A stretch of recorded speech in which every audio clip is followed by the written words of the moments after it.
வாங்க. ஆ, ஆ, இல்ல. ஆ, ம், வேணாம். நான் ஆ, ஏன் ஜீவா இப்படி?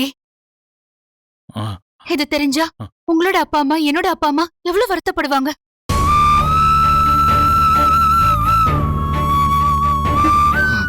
Good night. சரி, எதுவும் கேட்கல. வாங்க, சாப்பிட்டு போய் படுங்க.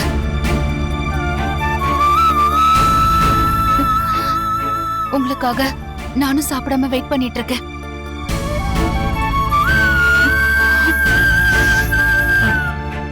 எனக்காக நீங்க ஏன் வெயிட் பண்றீங்க? இது என்ன கேள்வி? கல்யாணம் ஆயிட்டா ஒவ்வொரு பொண்ணும் புருஷன் கூட சேர்ந்து சாப்பிடணும்னு தான் ஆசைப்படுவாங்க.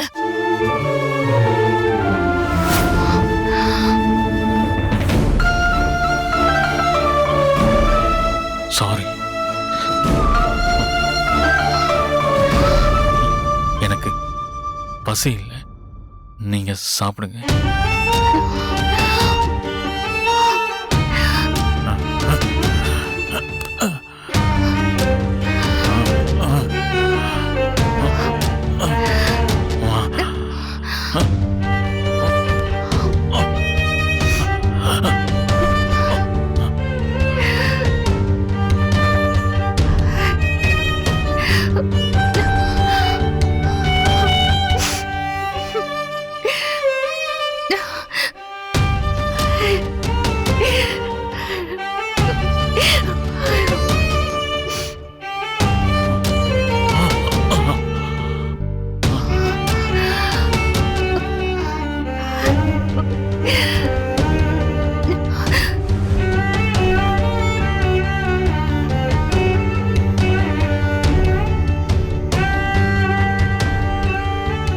என்ன வேணா சொல்லட்டும், என்ன வெட்டி கூட போட்டோம், எனக்கு இந்த வாழ்க்கை வேணாண்டா.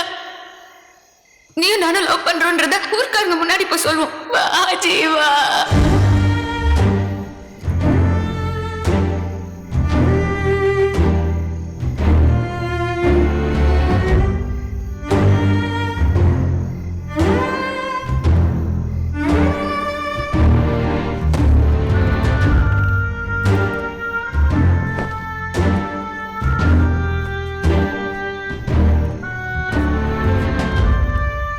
பிரியா, என்ன இது? படுக்க போறேன். இங்க எதுக்கு படுக்கிறீங்க? கீழே கீழே ரூம் இருக்கு, ஏசி இருக்கு. இந்த வெயில் காலத்துல ஏசி இல்லாம இந்த கொசுக்கடியில இங்க எதுக்கு படுக்கிறீங்க?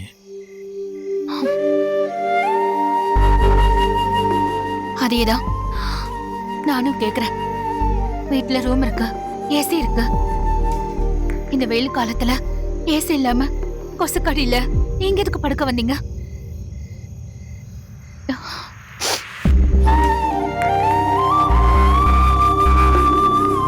நீங்க பாட்டுக்கு மேல வந்து படுத்துட்டீங்க. நீங்களும் நானும் இந்த மாதிரி தனித்தனியா பிரிஞ்சிருக்கோன்னு தெரிஞ்சா வீட்டுல உள்ளவங்க என்ன நினைப்பாங்க? முக்கியமா அத்தை மாமாவுக்கு தெரிஞ்சா அவங்க என்ன நினைப்பாங்க? நம்ம நல்லா இருக்கணும்னு தான் இந்த கல்யாணத்தை பண்ணி வச்சாங்க. இந்த கல்யாணமே அவங்களுக்கு தண்டனை மாதிரி இருந்தா அவங்க எவ்வளவு வருத்தப்படுவாங்க.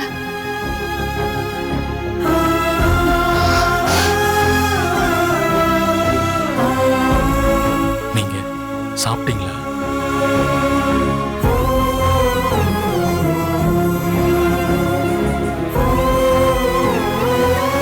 பசிக்கல.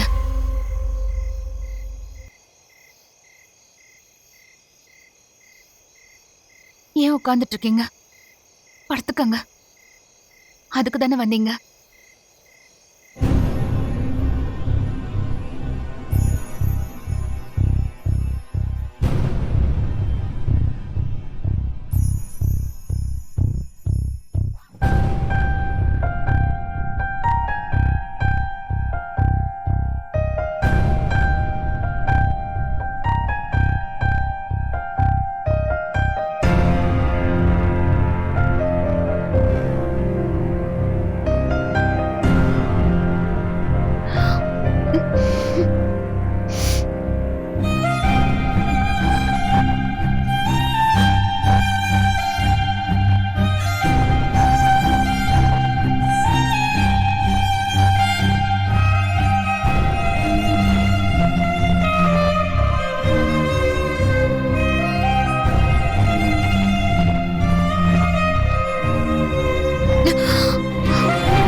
எல்லாமே இருக்கு.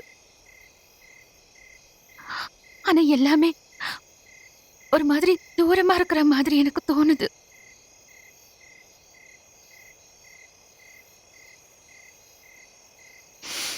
இதான வாழ்க்கை?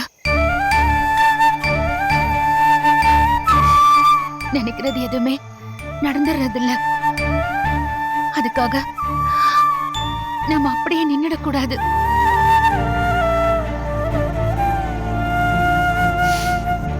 வரதை ஏத்துக்கிறது தான் சரின்னு எனக்கு தோணுது.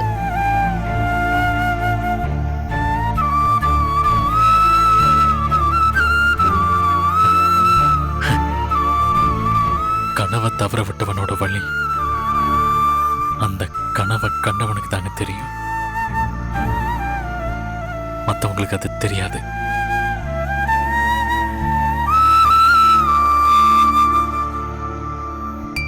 அது வெறும் கனவுன்னு புரிஞ்சுக்கிட்டா வாழ்க்கை நல்லா இருக்கும்.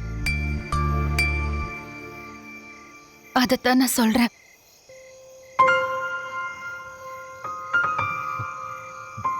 Good night.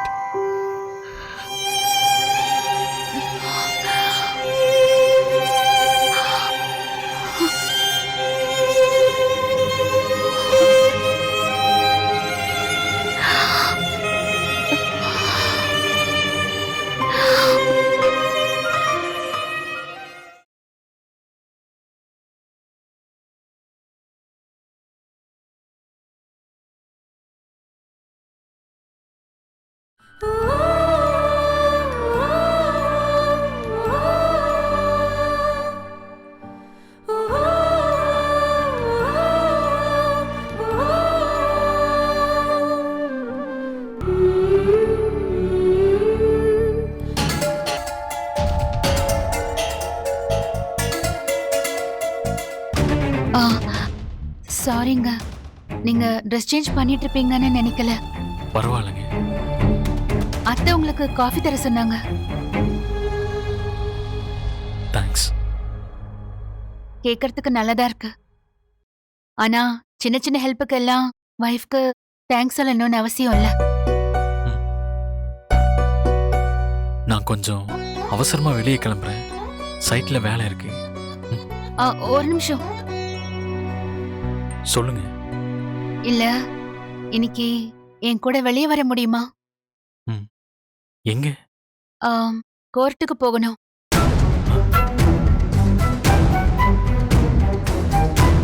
ஒருவேளை விஷயம் தெரிஞ்சிருச்சா? கோர்ட்டுக்கா? எதுக்கு? ஒரு முக்கியமான விஷயம். நான் போறப்ப சொல்றேன்.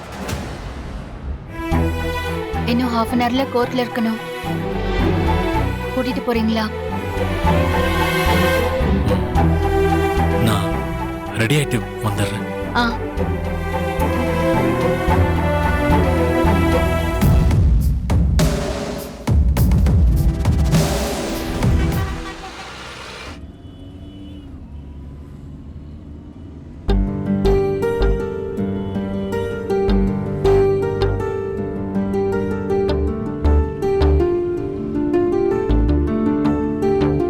என்ன ஆச்சு? திடீர்னு கோர்ட்டு கேஸ்ன்னு? என்ன விஷயமா கோர்ட்டுக்கு?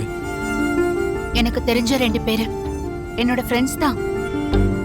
4-5 வருஷமா லவ் பண்ணிட்டு இருந்தாங்க. அது எங்க எல்லாருக்குமே தெரியும். அந்த பொண்ண அவளோட பேரண்ட்ஸ் மிரட்டி வற்புறுத்தி அவளுக்கு விருப்பமே இல்லாத ஒரு பையனுக்கு கல்யாணம் பண்ணி வச்சிட்டாங்க. பெத்தவங்க செத்துருவேன்னு சொன்னதும் அந்த பொண்ணும் தன்னோட லவ் தியாகம் பண்ணிட்டு புது வாழ்க்கைக்குள்ள போயிட்டா. பாவம் ஜீவா.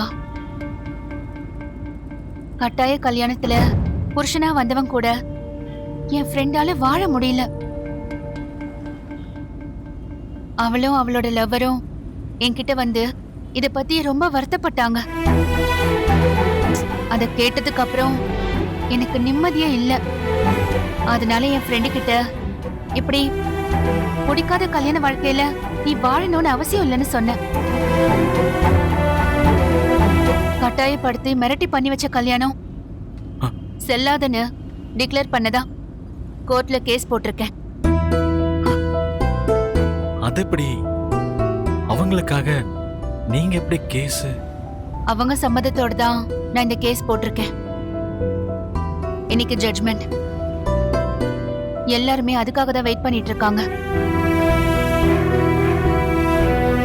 இல்ல இது சரியா? கல்யாணமே நடந்துருச்சு. இதுக்கு மேல அவங்கள எப்படி பிரிக்கிறது? எப்படி ஜீவா? விருப்பம் இல்லாதவங்கள சேர்ந்து வாழ சொல்லி கம்பல் பண்றது தப்பு.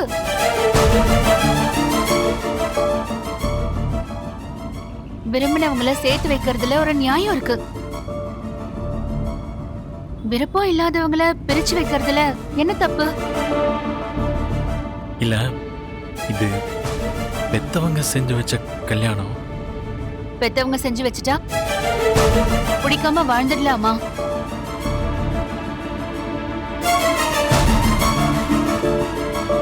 பேரண்ட்ஸ் சொன்னாங்கன்றதுக்காக ஒரு கட்டாய கல்யாணத்தை பண்ணி வாழ்க்கை முழுக்க அப்படியே இருக்கணும்னு அவசியம் இல்ல ஜீவா. இதை எல்லாருக்கும் உணர்த்தணும்னு ஆசைப்பட்டேன். அதுக்குதான் இந்த கேஸே போட்டேன். 6 months-ஆ இந்த கேஸ் நடக்குது. 2 பேரண்ட்ஸும் இதுக்கு எதிர்ப்பாதான் இருக்காங்க. ஆனா என்ன பொறுத்த வரைக்கும் காதலிச்சவங்கள பிரிக்க கூடாது. அவங்க சேர்ந்து வாழணும்.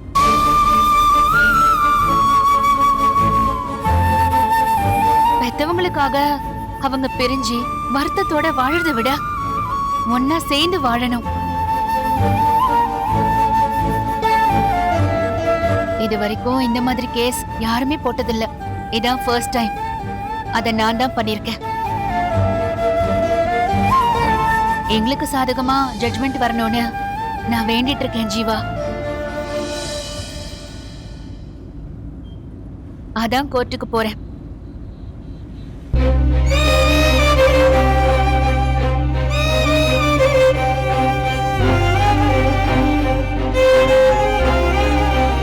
ஒருவேளை காவியாவும் நானும் லவ் பண்ணது பிரியாவுக்கு தெரிஞ்சா இந்த மாதிரி ஒரு முடிவை தான் எடுப்பாங்க. அப்படி பண்ணா அப்பா அம்மா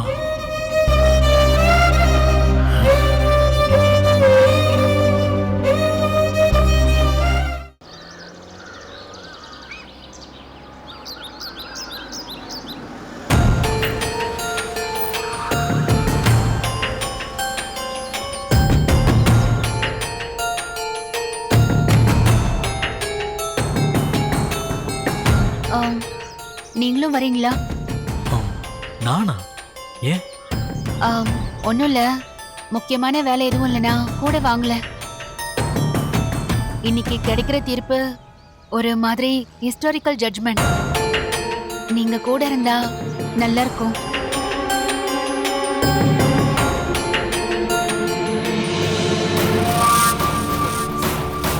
வேலை இருந்தா பரவாயில்ல, நீங்க கிளம்புங்க. சரி, வரேன். வாங்க.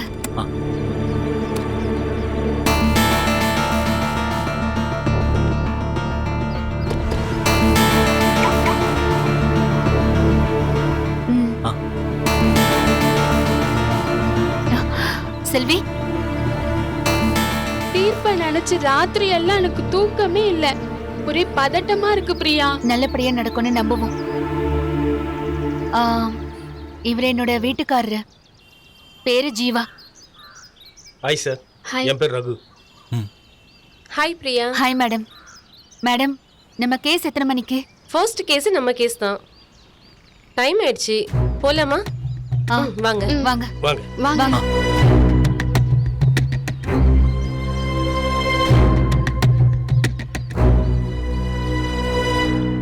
என்ன பண்ணுதுன்னு பாப்போம்.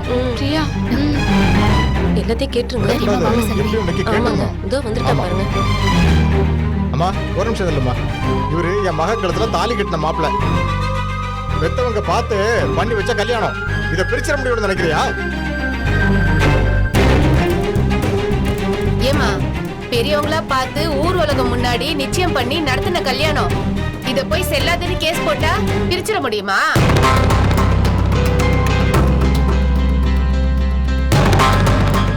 அவ்வளவு சாதாரணமா கோர்ட் டைவர்ஸ் கொடுக்கும்னு நினைக்காத. பெத்தவங்க கௌரவத்துக்கு தான் கோர்ட் மதிப்பு கொடுக்கும். இவங்க 2 பேரையும் பிரிச்சிடலாம் நீ நினைக்காத. நீ வேணா பாத்துக்கிட்டே இரு. பாத்துக்கலாமா? போலாமா? ஏமா ஒரு நிமிஷம் இரு. ஆமா, உன் கழுத்துல புது தாலி மினுமினுக்குதே, எப்ப கல்யாணம் ஆச்சு? இப்பதான் புதுசா கல்யாணம் ஆச்சா? ஏன்? அத தெரிஞ்சுக்கதான் கேட்டோம். உன் கல்யாணத்தை யாராவது இப்படி பிரிக்க நினைச்சா நீ ஒத்துப்பியா?